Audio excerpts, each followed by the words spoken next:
क्या क्या ले गए हैं? सब कुछ खाली करके बिल्कुल 15 मिनट तसल्ली से हैं? पूरी तसल्ली से 15-20 मिनट कौन थे? एक एक चीज ले। कौन कौन थे? कुछ पता कुछ? कैमरा 2 थे, कैमरा वाला सब तोड़ ताड़ के ले। आप कहाँ थे जी?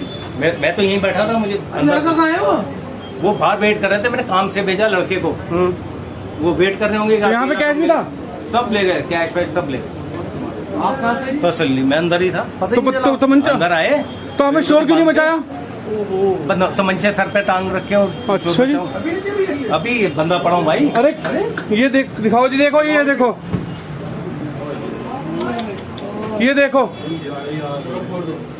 खोल दो जी। अब खोल दो जी, साइड में जा देना जी। मुन्नी भैया अच्छा बोलने का वीडियो बना ली भाई। हाँ खोलने का वीडियो बना रहे हैं, कोई बात नहीं, करो। मुझे तो मिलेगा, मैंने कहा वैसे आया मिलने के लिए आता हूँ डेली। तो कह रहा अकेला है तू? मैं कहा हाँ, मुझे क्या पता। कैमरे भी ताड़ के ले गए। तो जब वो भागे कितनी देर वही भागे हुए? कितनी देर वही भागे हुए हैं?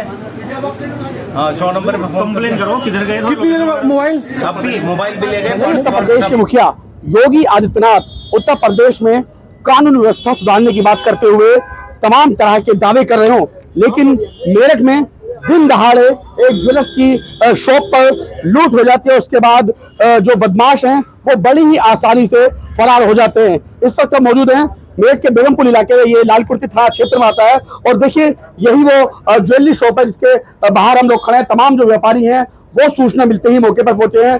पुलिस अधिकारी भी तमाम यहाँ पर अंदर पहुंच चुके हैं और मौका मुआयना कर रहे हैं। आपके यहाँ पर? अच्छा आपसे भैया, हेलो जी। अच्छा क्या नाम आपका? राजीव कपूर। अच्छा राजीव जी, हुआ क्या था, क्या पूरा मामला था और कितने बजे घटना थी ये? 12:15 बजे के करीब मैं यहाँ पे बैठा था और लड़कों को दुकान को अलग अलग पे काम पे भेजा मैंने। और 12:15 बजे के करीब दो आदमी घुसे हैं। उनके हाथ में चाकू और तमंचे थे, गन थे, मैं पहचाना नहीं।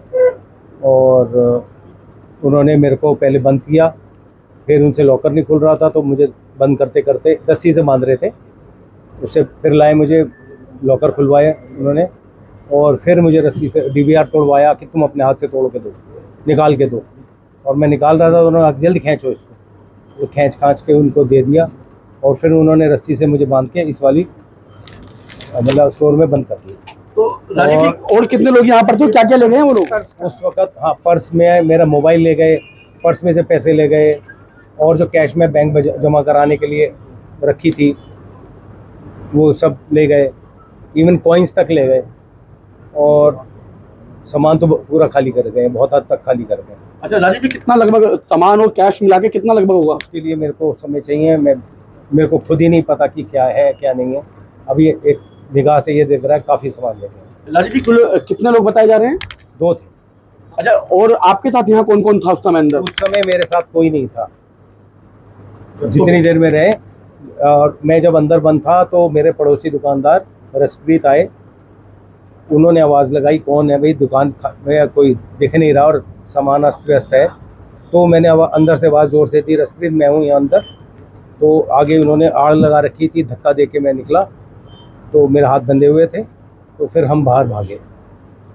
तो फिर क्या जो मोबाइल वगैरह भी आपके ले गए थे वो लोग? मेरा मोबाइल, पर्स के पैसे, जेवरात, बहुत सारा सामान सब ले। अच्छा क्या नकाबपोश थे, किस तरह थे वो लोग, क्या हुलिया था उनका? उन्होंने नॉर्मल मास्क पहना होता है जो कोरोना में पहनते हैं कपड़े का, और एक ने कैप पहनी हुई थी, बाकी नॉर्मल कपड़े थे सादे से। अच्छा लगभग कितनी उम्र रही होगी उनकी? 40 से 45 के बीच में होनी चाहिए। अच्छा विजय जी भी मेरे साथ यहाँ पर हैं और नवीन जी भी हैं, व्यापारी नेता हैं दोनों। विजय जी लगातार जो व्यापारी है उनको निशाना बनाया जा रहा है।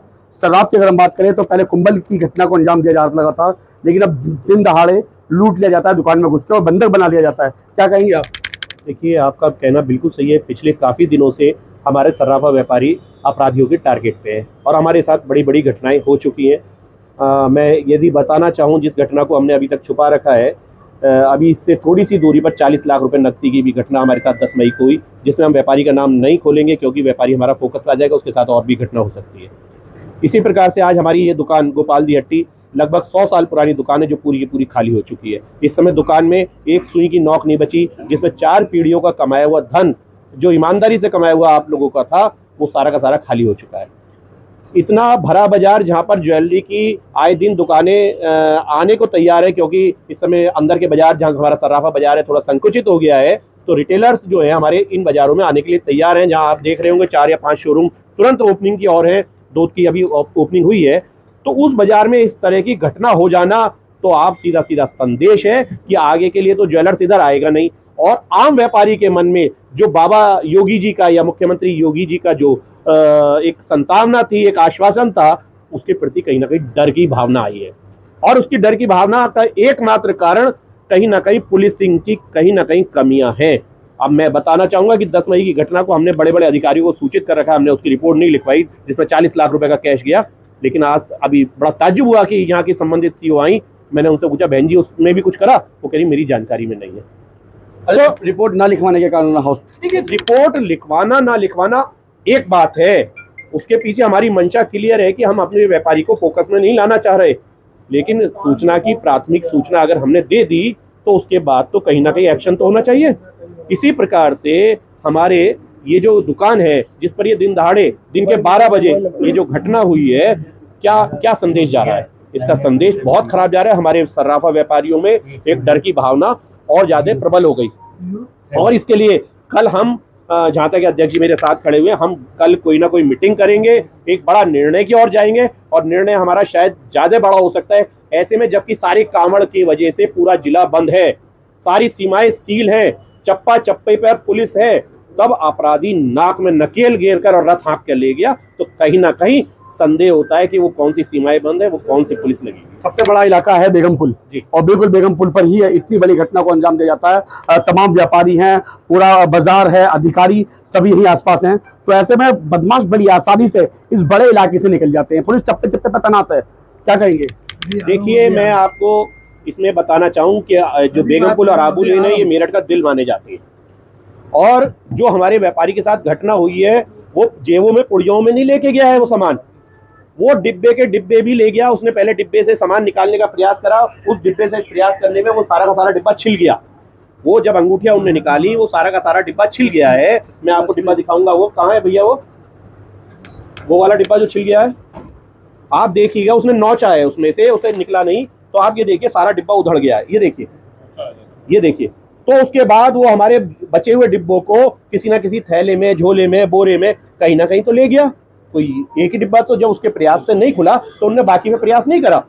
वो हमारी एक्टिविटीज से कितना परिचित था कितना नहीं, ये भी हमें कहीं ना कहीं अभी संदेह है, क्योंकि हमें लगता है कि वो कहीं ना कहीं हमारे रूटीन से भी काफी ज्यादा परिचित था। और दूसरी बात यह है कि इस समय उसने कहीं ना कहीं वो हमें फॉलो कर रहा था, कहीं ना कहीं हमारा जो लड़का दुकान का था वो निकला है और वो लोग घुसे हैं, और घुसने के साथ ही उन्होंने उधर वाली जो अलमारी है हमारी, जिसमें आदम का अलमारी है, खिड़की है जिससे हम बाहर निकल सकते हैं, उसको भी उन्होंने लॉक कर दिया। अच्छा विजय जी, बड़ा सवाल यह है कि जो उत्तर प्रदेश के मुखिया योगी आदित्यनाथ वो कह रहे हैं कि जो बाहर के व्यापारी हैं अब वो उत्तर प्रदेश में आ रहे हैं, यहाँ व्यापार करना चाहते हैं, निवेश करना अपना चाहते हैं, तो ऐसी कंडीशन में लग रहा है आपको निवेश करेंगे वो लोग? नहीं, मैं बिल्कुल क्लियर बता रहा हूँ। आदि योगी नाथ जी जो है हमारे माननीय मुख्यमंत्री जी, वो सही कह रहे हैं, और उन्हें जब ये मेरठ की घटना का पता चलेगा तो यहाँ पर बहुत बड़ा परिवर्तन पुलिस विभाग में भी होने वाला है। अगर उनको हमारी घटना का मुख्यमंत्री जी तक आपके माध्यम से पहुंच गई तो यहाँ पर वो लोग रहेंगे जो काम करेंगे, जो व्यापारी को संरक्षण देंगे, वो लोग नहीं रहेंगे जो अपने दफ्तरों की एसी की हवा में बैठेंगे। तुम्हारा व्यापारी क्या लगता है आपको, कौन आरोपी है इसका, मतलब कौन दोषी है इसका? पूरा व्यापारी वर्ग जो है हमारा असुरक्षित महसूस कर रहा है और बड़ा पीड़ा में है, बड़ी कष्ट में है कि इस तरीके की घटना इस बेगमपुल जैसे बाजार के अंदर जो है खुलेआम दिन दहाड़े हो रही है। बिल्कुल, क्या हम शासन के प्रति क्या इसके अंदर विश्वास करें? तो विजय जी क्या करने वाले, अगला कदम क्या होगा आपका? अगला कदम मैंने जैसा आपको अभी बताया, अध्यक्ष जी मेरे साथ प्रदीप जी भी खड़े हुए हैं, हमारे और भी हमारे उपाध्यक्ष जी खड़े हुए, राजकुमार भारद्वाज जी, मंत्री बंटी जी खड़े हुए हैं।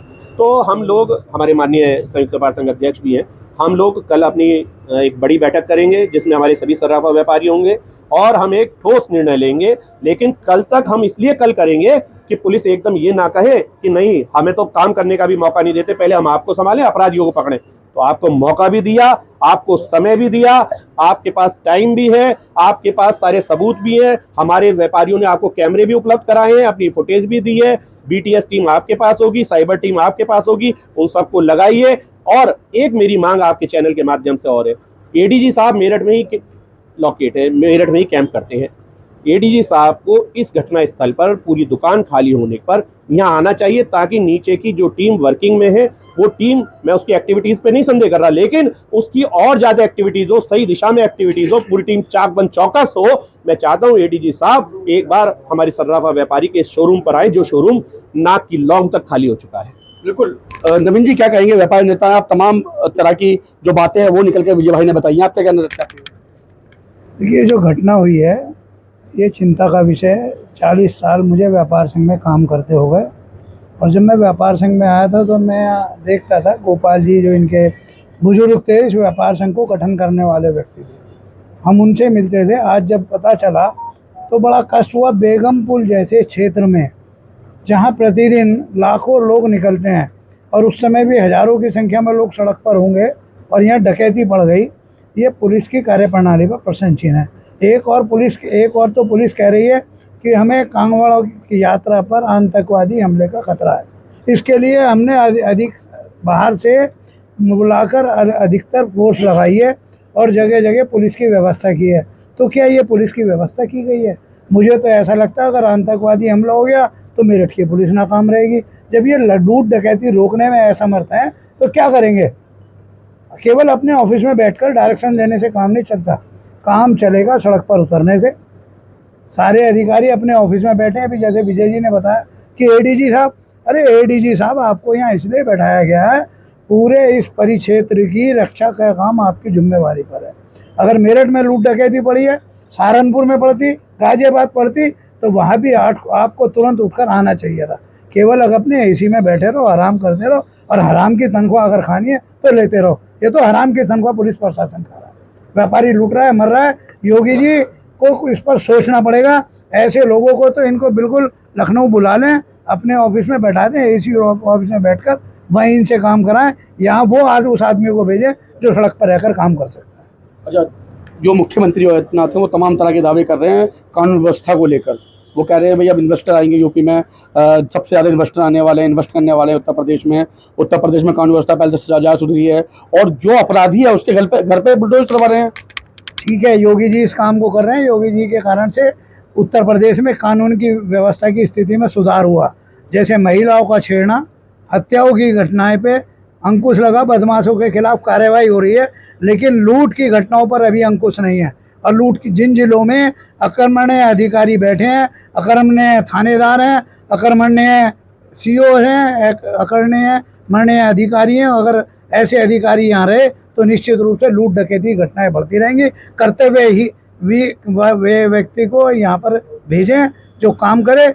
जो काम करेगा तो निश्चित रूप से मेरठ में लूट की हत्याओं की घटनाओं पर अंकुश लगेगा। बिल्कुल, तमाम व्यापारी नेता हैं, तमाम वो लोग हैं जो पीड़ित हैं, उनसे बातचीत हुई है, उनका साफ तौर पर यही कहना है कि जिस तरह यहाँ पर खुलेआम लूट हो रही है, और ये जो बेगमपुल है यह हार्ट ऑफ सिटी मेरठ का कहलाया जाता है, और ऐसे में खुलेआम यहाँ बदमाश आते हैं, लूट की घटना को अंजाम देते हैं और व्यापारियों को बंधक बनाते हैं। उसके बाद यहाँ की जो डीवीआर है वो तक तोड़ के निकल कर ले जाते हैं। मेरठ से आशीष के साथ लोकेश टंडन,